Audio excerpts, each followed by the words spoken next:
younger people defend him or do this or do that when, like I told you, we never met him. We never seen him in person. He was only here for a very small amount of time. You know, before he got on the CIA's most wanted list or something. He's on some terrorist list. And so he never came back to the U.S. because of that. And so all the people who are defending him, especially, like, I'm gonna give you an example. Najila. I love Najila. He's a great friend of mine and everything like that. He's Muslim, but Najila is one of the people, Hafiz, that would defend Shaji like crazy based off of his parents, what his parents told him and stuff like that. And I don't know if you remember, but I used to always like kind of like make fun of it because I'm just like, you are believing exactly what your parents are telling you, which isn't a bad thing, but they're telling you something that's completely wrong and bad about him. And he would just, you know, he was one of those people that was just like a drone, I guess. We call them drones in my family. But I mean, it's really interesting. I mean, I agree with you. But it's the real problem is defending falsehood. Okay, this is the problem. So obviously, I mean, the same story that you're saying, a lot of people are having it. But there's a very interesting assertion. You said that you could not understand his English. Did you ever mention that to anybody? Amr knows. I mentioned it to Amr. I mentioned it to my father. I mentioned it to my brothers. I mentioned it to family members mainly to family members. But I have a few people, like a few friends that I talked to about it. Like, not well, what was the response of your family? Well, I mean, when you told them that really, you can understand what he was like, his English. I mean, how did you state it to them, basically?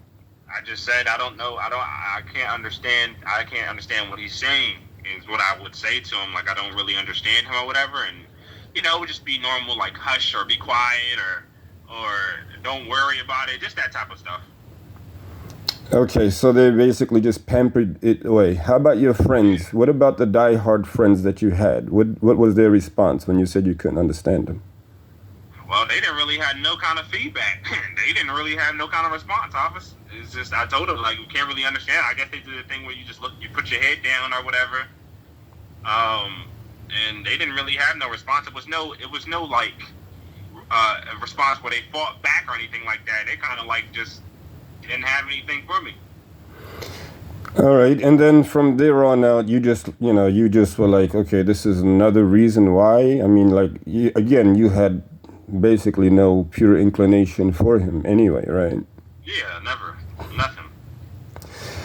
From the beginning, like I said, from the beginning, I knew that it was nonsense ever since I was a child. I mean, I can't express this enough. I was a child when I realized that all of this was nonsense. Have you ever heard the saying that if anybody cannot understand him, then that means their hearts are darkened?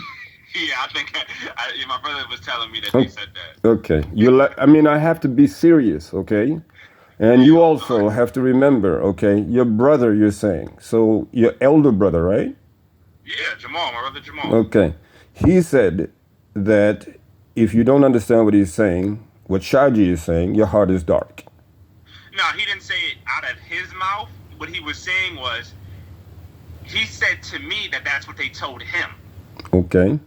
Now, he doesn't believe that.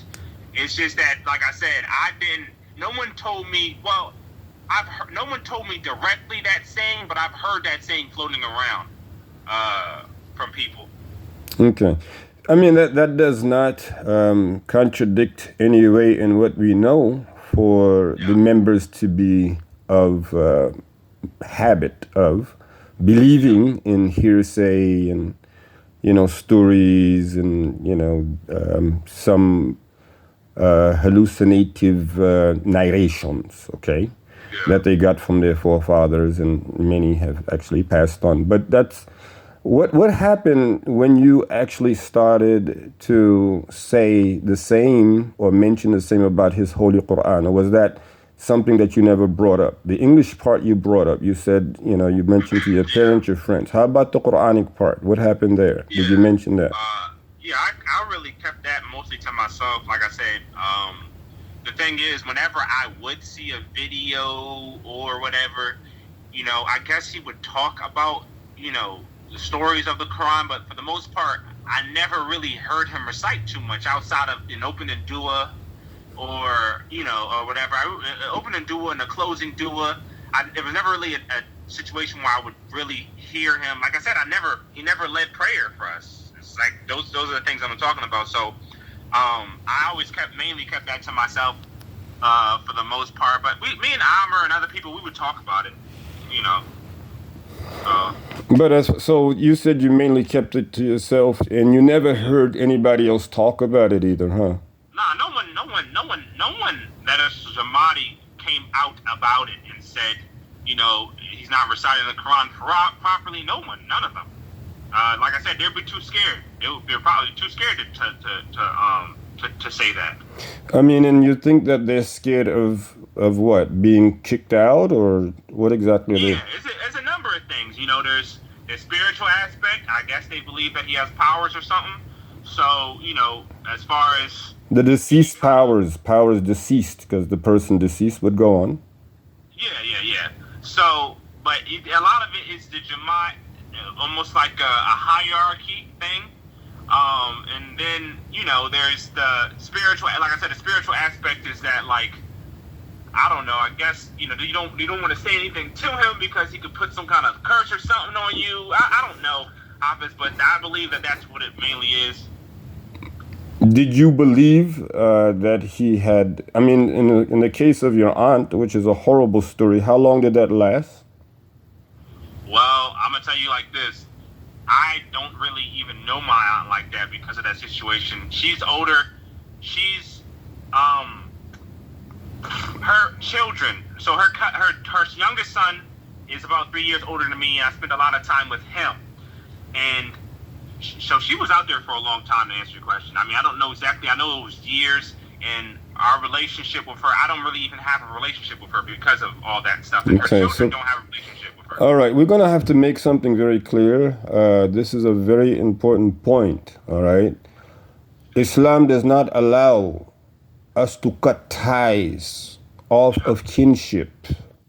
Yeah, I know. For any reason outside of the fact of al-Islam. Yeah. Okay? So cutting ties off, even with your own Muslim brother, sister, you only have 3 days to reconcile with them. After that, Allah Ta'ala puts the curse down. And the one who breaks it is the one who gets the best reward. I mean, this is how Islam works out. I mean, I got, again, a number of friends. I would consider some even companions. I mean, I know them. One brother, we traveled all the way to Africa to take his son to Quran, to get his son going with the Quran.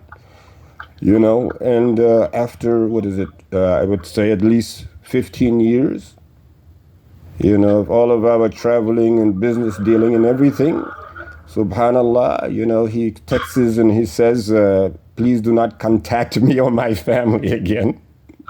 I was like, I mean, at first, my first reaction was like, wow, this is really, I mean, I didn't want to make light of it, but when I mentioned it, but what ran through my mind is what another brother did say, unfortunately, and I have to be clear. He was like, he laughed, just like the rest of us. And then his first statement was dummy.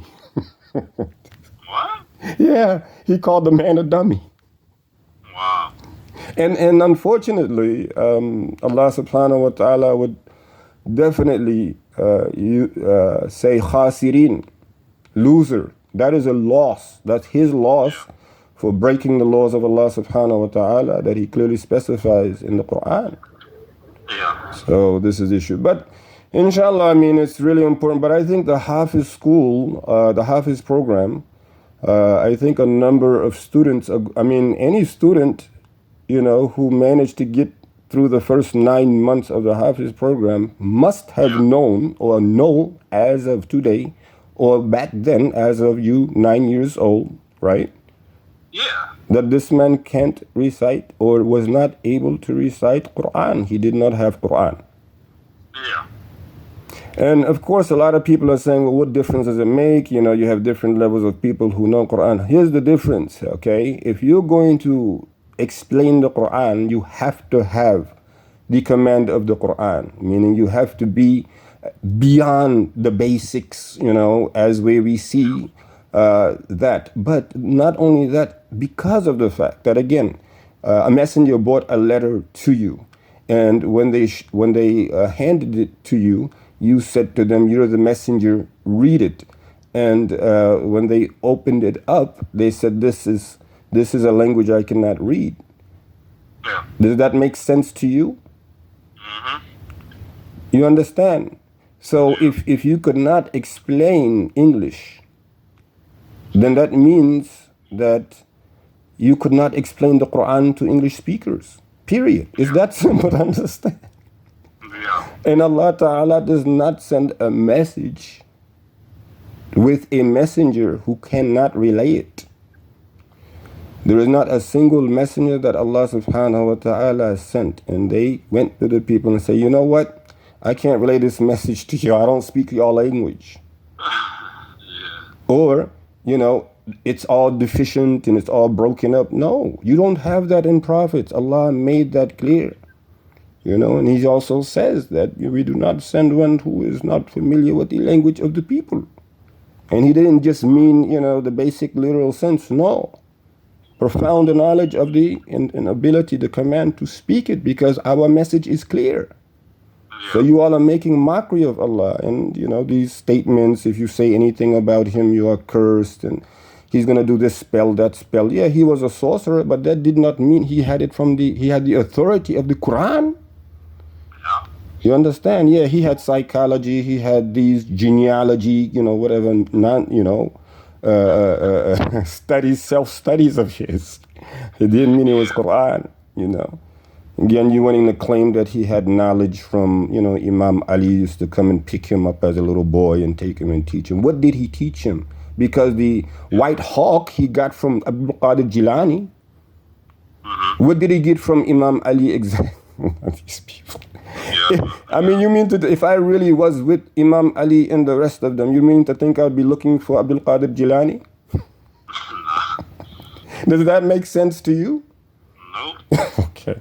Well, inshallah, I mean, again, I think a welcome center for everybody, you know, who wants to really study and learn and is passionate, genuine, sincere, and they want to move on from the GilaniIslam, then they're welcome. Welcome center.